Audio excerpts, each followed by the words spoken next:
Hello everybody and welcome to what is going to be the start of another series of BTD6 challenges. That's right, after almost 4 months we're finally returning to BTD6 to finish up my last few challenges that I wanted to do for the game. This is going to be how far can you make it using only the top path, and then we will go through and see how far we can make it with the middle path and bottom path towers. The rules for this challenge are that I can only get one of each tower type and I have to get the tier 5. And once I get all of the tier 5s, I'm going to find out just how long these will last. So, let's dive into some of the strategy here. I specifically chose this map because this map has the biggest area that you can affect with the True Sun God, and the most amount of area for you to place towers in its radius for the buff. The True Sun God is unequivocally the best tower in all of BTD6, and having it is going to give us a lot of power, as well as a pretty decent support option for getting the bottom path, or the support path rather, upgrades for it. So as you can see, we got our first farm on round 10, which the farms also have to abide by the rules of the top path tier 5s only, but I am going to allow myself to get more than one farm to make it a lot easier. So I will jump back in when we get our next our next tower rather, for us to have set up. So here we are at round 21, where we finally got a bomb shooter. And in the meantime, you see that I also picked up 2 separate farms. So all of this is just to deal with the leads being a problem. I got the Spike-a-Pult up, so we should be good for a little bit. Let's see what tower we get next. Since we're getting close to round 40, I'm going to choose to get the Super Monkey real quick, just for the extra Moab damage. Now, you definitely want him in the middle like that, because that is the best spot for the True Sun God. You can literally build your entire defense around the True Sun God for him, and it will ultimately be significantly better for it. Alright, and here we're getting the sub. So, and also the Buccaneer as well. So the problem with the sub is that it's functionally useless on this, because we won't be able to use its... We'll use its top path, obviously, but the bulk of the top path is revolving around reducing ability cooldowns, which we are not going to have any abilities, so it's going to be more or less kind of useless. Now, I'm starting to build around the Super Monkey so we get all of the sacrifices. As you can see, we have the Chopper, which I'm going to go for the top path, obviously, because that's the most expensive for it. And then the Superstorm is also extremely expensive as well, which is why I'm choosing Druid here. So I will jump back in very shortly when we get to round 40. Alright, here we are on round 40. I had to sell the Chopper, as you can see, because we weren't getting enough lead pops. I'm also working on getting all of the farms up to 220s before I start upgrading them farther. And let's see just how long we can hold out. Alright, here we are in round 60, and as you can see, farming's coming together extremely well.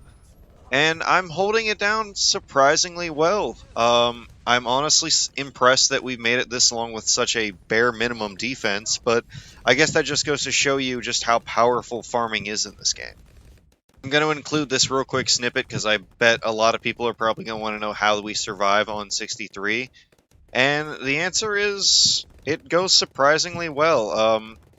Obviously, the Juggernaut is kind of not pulling a lot of weight, given that it is up close and there's not really much for it to bounce off of. But just that little bit of extra lead popping in the very front really helps. Alright, just another real quick showing to see how we handle a really tough round like 76. And I think we would definitely not have beaten that had it not been for the Druid having the Heart of Oak ability. As you can see, my farming is coming together really well, though, so let's see just how far we can get with this.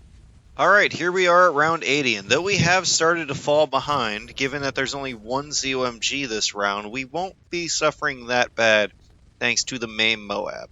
Once I get my farming finish set up, we will definitely start upgrading these a little bit farther, and actually be able to, survive the upcoming rounds. Okay, and only a few rounds later on 81, we finally have my entire farming set up. So we can actually start preparing to defend ourselves, because as you can see, this is not going very well. So let's see how well we can make this last. It definitely looks like I'm going to leak here. Probably a lot, too. Alright, and here we are at round 85. We have our very first Tier 5, the Cripple Moab. Now, unfortunately, this guy's not going to be here for very long. He's going to get sacrificed to the temple once I get the temple ready to go. But hey, we got a Tier 5. Not as early as I would have liked, but it's still here. So, have fun and enjoy it while it lasts. Alright, now we have our second Tier 5 with the Balloon Crush. Let's see how well we can withstand 90 because round 90, because I'm surprised we haven't gotten to that just yet. But, I don't think it'll be too bad. I am only focusing on the Tier 5s around the temple for the time being, because the temple is my ultimate goal for this, and I want to make sure I can get it as soon as I possibly can.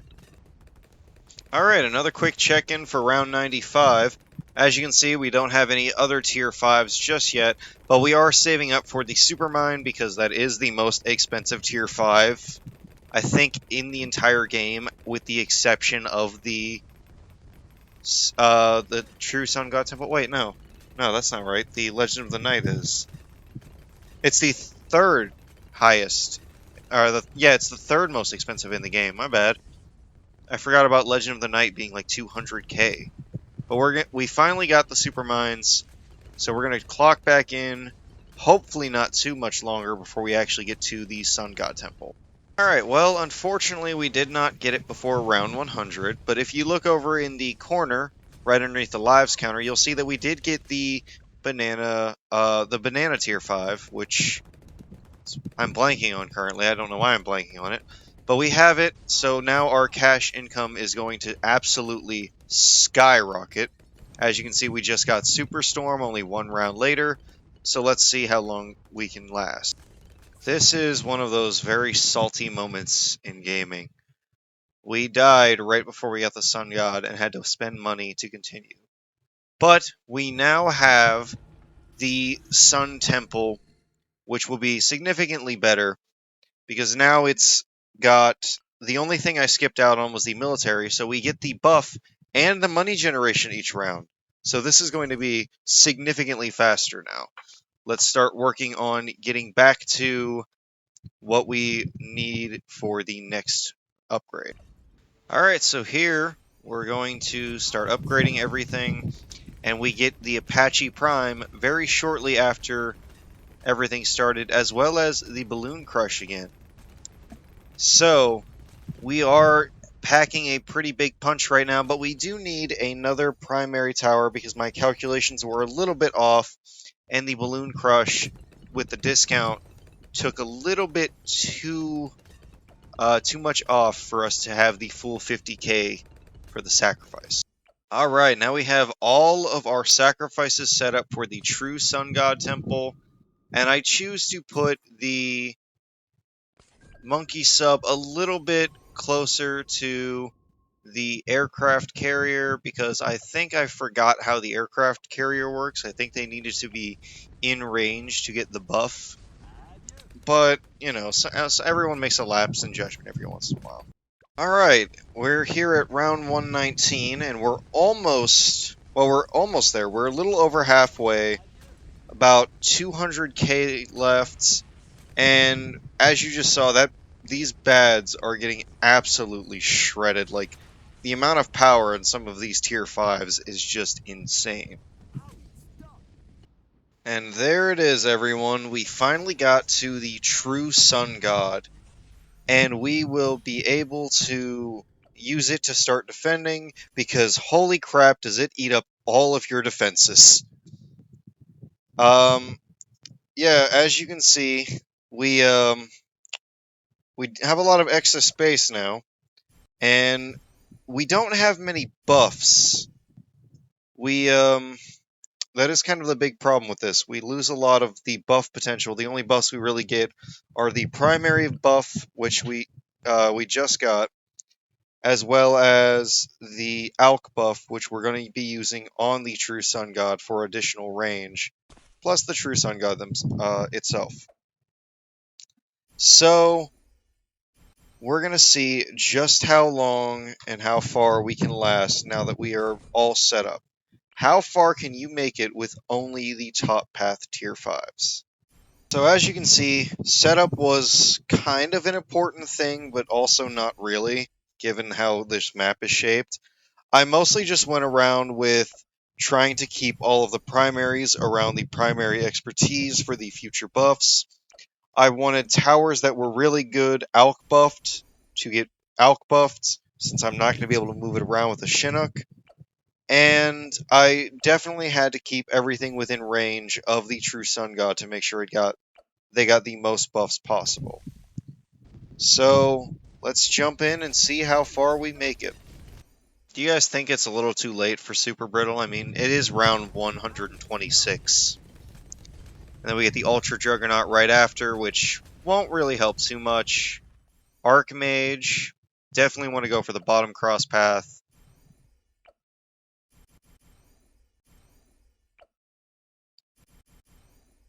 Alright, as you can see, we have the primary expertise now.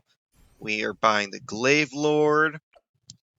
And we are slowly setting up for everything else that we're going to need. Because some of these tier 5s can be very expensive, even with the discount buff from the Super Monkey. Alright, here we get the Perma Brew, which will definitely help out a lot, because it's just going to be able to really increase the range for the True Sun God, and definitely increase the buff range as well. So anything that could be on the outskirts that maybe wasn't originally getting the buff will definitely be getting it now. From here you see we got the Inferno Ring, and I think that's the only other tier 5 we have right now. Let's see if we get anything. Century Champion.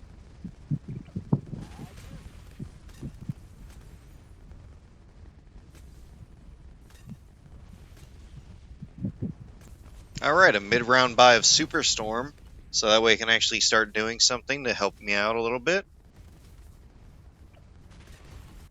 Alright, now we get Balloon Solver. That should come in handy a little bit. It's a surprisingly strong tower. Alright, then we get Balloon Crush right after. And then we have to grab Sky Shredder, obviously. Then pick up Cripple Moab right before the round ends, and it looks pretty solid so far. We've gotten almost every single tier 5 top path that we can. We're missing a few, obviously. I still think we need, the biggest one, Super Mines, and then the Ray of Doom.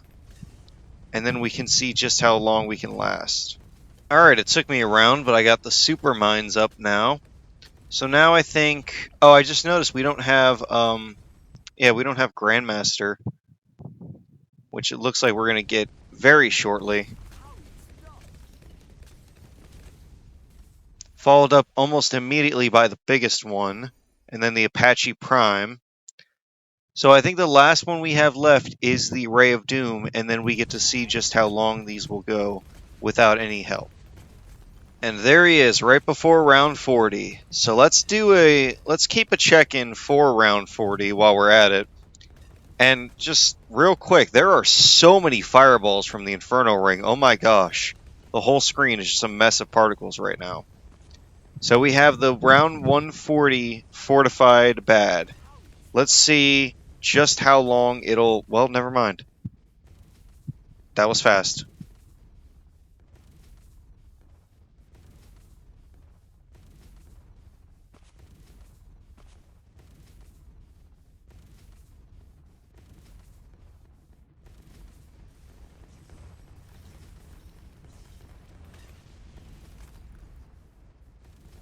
Alright, so from here, I think it's almost entirely randomized, if I'm not mistaken. I think round 200 is like the last set round, unless someone else is aware of other ones that are set.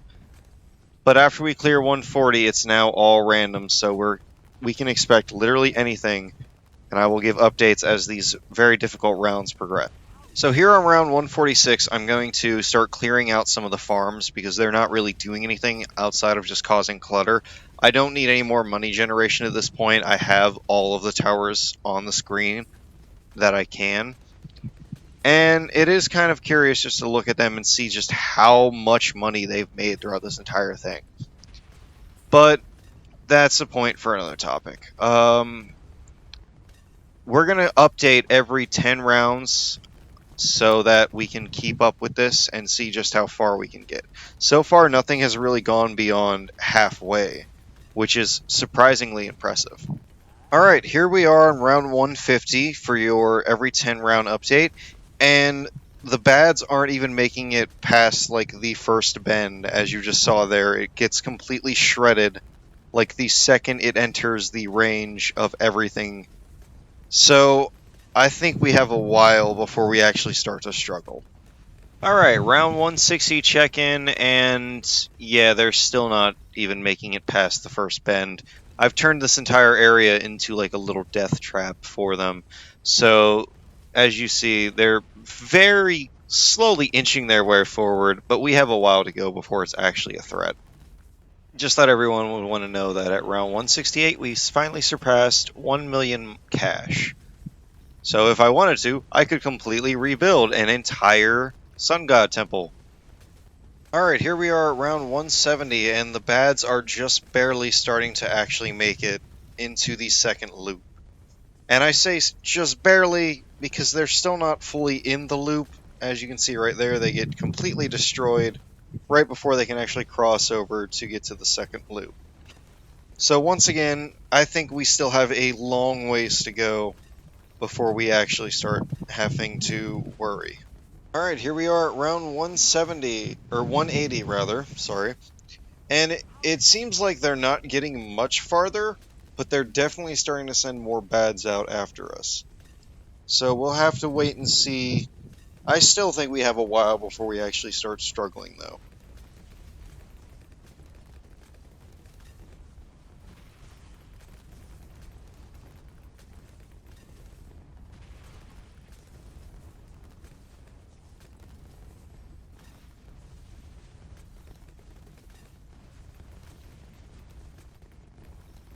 Yeah, that was two bads stacked on top of each other, and they just barely entered the second bend.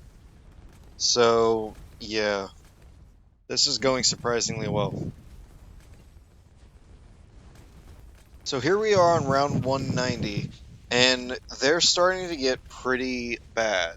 So the bads are starting to move very far along the track, and we're starting to get some really nasty mixes of super fast DDTs and super strong ZOMGs to help with that.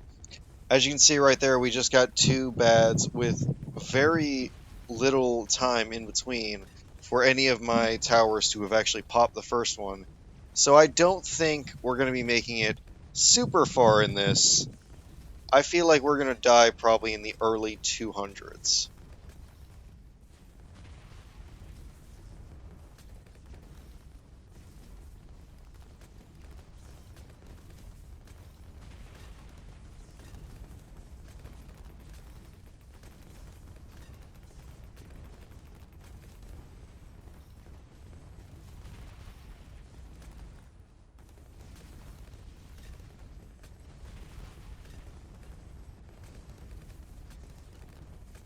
Alright, here we are on round 200, and let me just say I'm so happy this is a set round, because we have been getting some very nasty combinations from the RNG.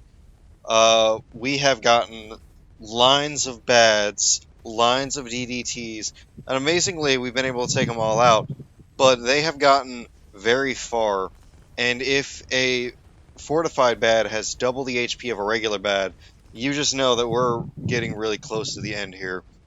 I don't know how much longer we're going to be able to hold out, and I expected this to die a lot sooner, if I'm being completely honest with you. I'm impressed that we made it this far.